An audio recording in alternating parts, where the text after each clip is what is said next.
Selamat datang di Pojok Santai. Sebelum Anda mendengarkan audiobook ini, kami menginformasikan bahwa channel ini adalah review audio dari buku yang ada di Indonesia. Untuk membaca keseluruhan buku ini, kami menyarankan membeli buku aslinya di toko buku kesayangan Anda, baik offline maupun online. Keberadaan channel ini dimaksudkan untuk membantu Anda mendapatkan pengetahuan dari buku-buku kesayangan Anda. Jangan lupa untuk subscribe, like, dan komen. Selamat datang di Pojok Santai, channel khusus yang membahas komik dan novel dengan cara asyik. Intan Delima, putri dari Adipati Rakonda, penasaran dengan kemunculan Bayu Hanggara alias pendekar Pulau Neraka. Berhasilkah Intan bertemu dengan Bayu? Yuk langsung saja disimak video berikut ini.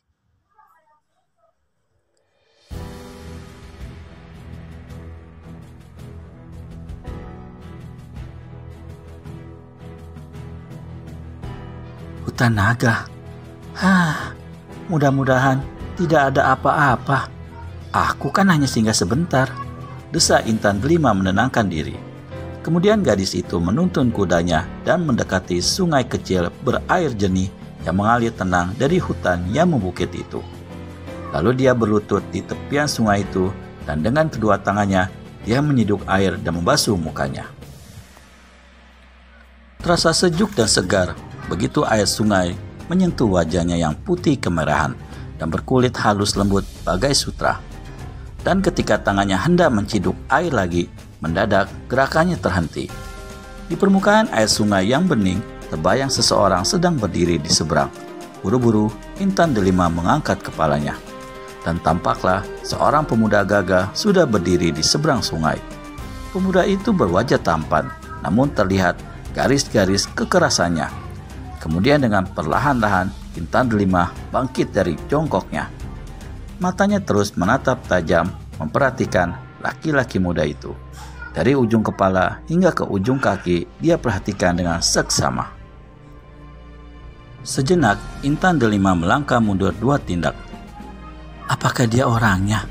Ciri-cirinya sama persis seperti yang dikatakan oleh prajurit penjaga perbatasan. Masih muda, gagah, dan bajunya terbuat dari kulit harimau. Tapi, rasanya tidak mungkin. Dia tidak kelihatan kejam dan jahat. Malah, Intan Delima tidak melanjutkan kata-katanya yang terlintas di hatinya. Tuan siapa? Dan kenapa ada di tempat yang angker ini? Tanya Intan Delima menegur lebih dulu setelah menenangkan pikirannya. Kau sendiri? Kenapa juga berada di sini? Pemuda itu balik bertanya. Aku yang bertanya padamu, bentak Intan Delima. Aku tidak pernah memberitahu siapa diriku lebih dahulu sebelum orang lain memperkenalkan diri, kata pemuda itu tenang, namun nada suaranya terdengar tegas. Rupanya kau orang asing di sini, sehingga tidak tahu dengan siapa kau sedang berhadapan. Siapapun kau, aku tidak peduli. Intan Delima berkerenyut keningnya. Belum pernah ada seorang pun yang berani bicara kasar seperti itu padanya. Dia adalah seorang putri adipati yang sangat dihormati dan berilmu tinggi. Dan semua orang selalu membungkuk hormat bila berhadapan dengannya, tapi pemuda ini sedikit pun tidak memandang sebelah mata padanya.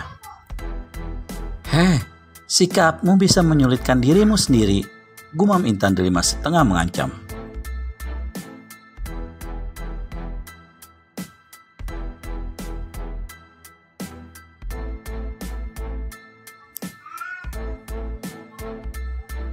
Aku memang terlahir penuh kesulitan.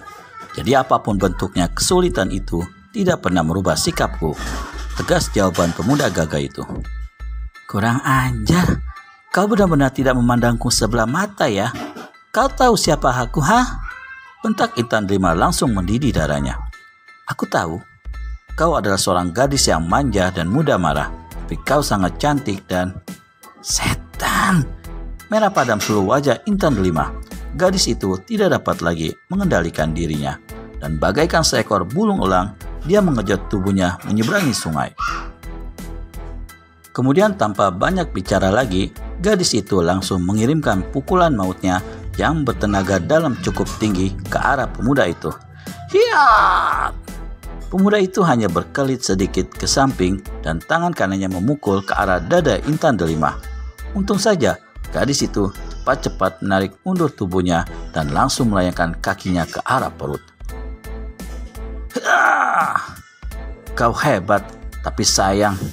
Pemuda itu segera menggeser kakinya 2 tindak ke belakang dan tendangan Intan Delima pun tidak sampai mengenai perutnya.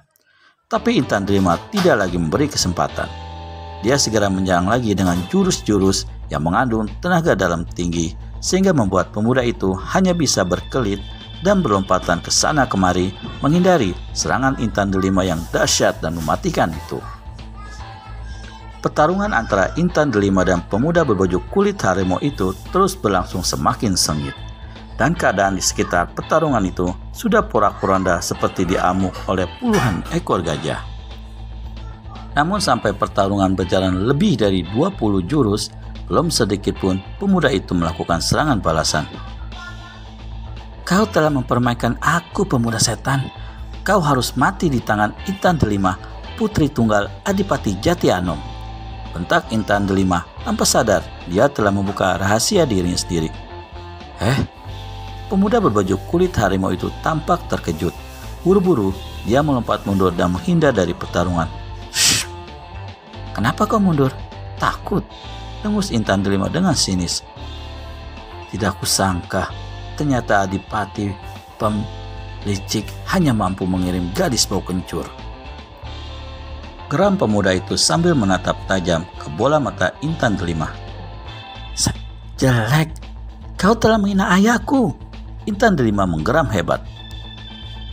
Kan itu saja, aku sengaja datang ke kota ini untuk berurusan dengan licik yang berkedok jadi adipati.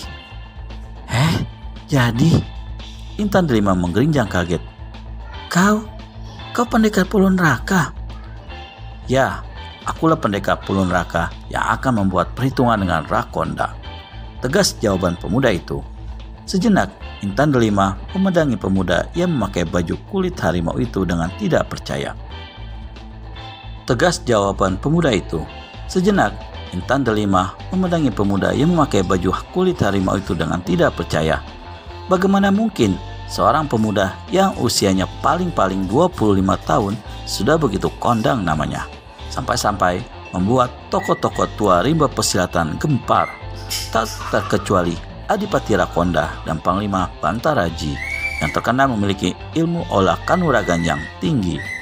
Itu baru mendengar namanya saja, belum berhadapan langsung dengan orangnya yang Intan Delima sukar untuk mempercayai kalau pemuda tampan dan angkuh itu yang telah membuat gempar seluruh rimba persilatan.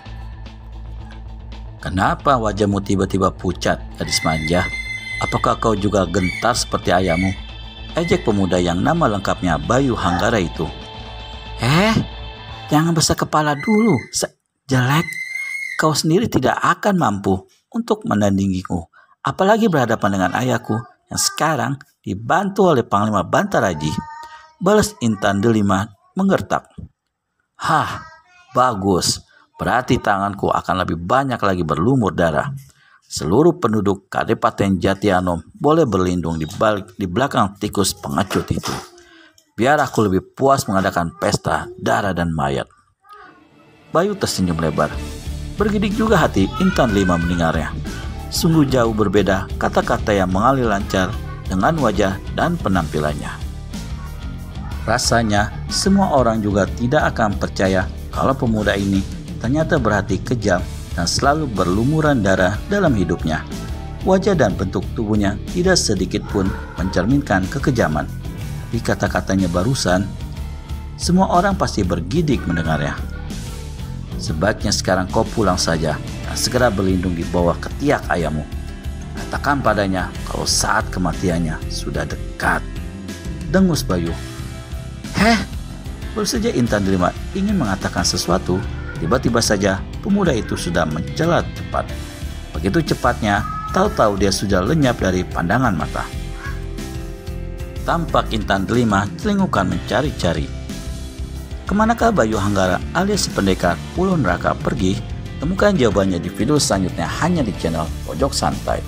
Segera subscribe, tekan tombol lonceng untuk mendapat notifikasi video terbaru dari kami. Terima kasih dan sampai bertemu kembali.